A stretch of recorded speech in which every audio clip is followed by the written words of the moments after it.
ચિત્રાસર ગામમાં વન્યજીવોનો આતંક. અમરેલી જિલ્લાના ચિત્રાસર ગામમાં ફરી એકવાર હૃદયદ્રાવક ઘટના સામે આવી છે.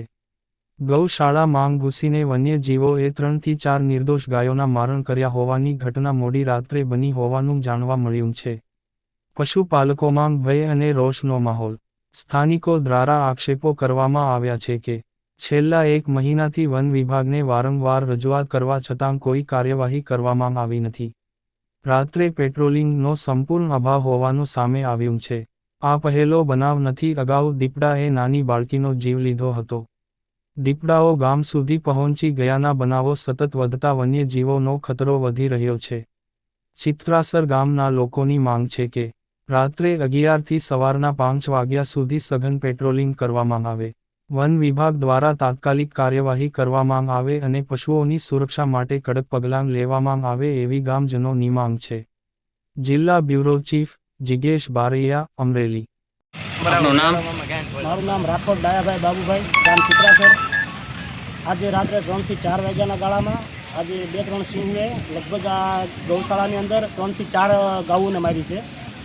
તો આ ગૌશાળાવાળાએ લગભગ 1 મહિનો દિવસથી આવું બધો પ્રયત્ન કરે છે. વન વિભાગને ઘણી વખત મૌખિક જાણ કરેલી છે, પણ કોઈ લગભગ એની એક્શન લીધી નથી. બરાબર. તો વન વિભાગને મારી એક વિનંતી છે કે થોડીક આમાં ધ્યાન દે, કેમ કે વારંવાર આવું થઈ છે. ચિત્રાસરની અંદર લગભગ કેટલાય કિસ્સાઓ બનેલા છે. એટલા માટે મારી એક વિનંતી છે કે ચિત્રાસરની અંદર થોડી ઘણી ધ્યાન દે, અથવા તો એકાદો એનો એક પ્રાઇવેટ માણસ મેં કે જે રાતે 11 થી લઈને સવારે 5 વાગ્યા સુધી એટલામાં પેટ્રોલિંગ કરે.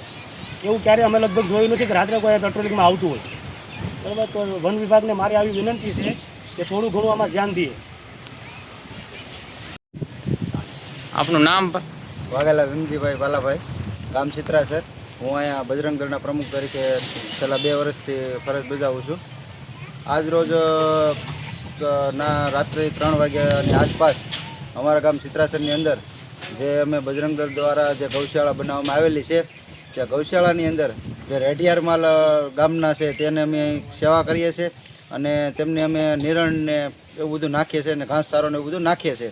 તો આજ રોજ રાત્રે 3 વાગ્યે જંગલી પ્રાણી સિંહ દ્વારા અમારા 3 થી 4 માલઢોરને મારી અને આજે જોકે મારી નાખેલા છે.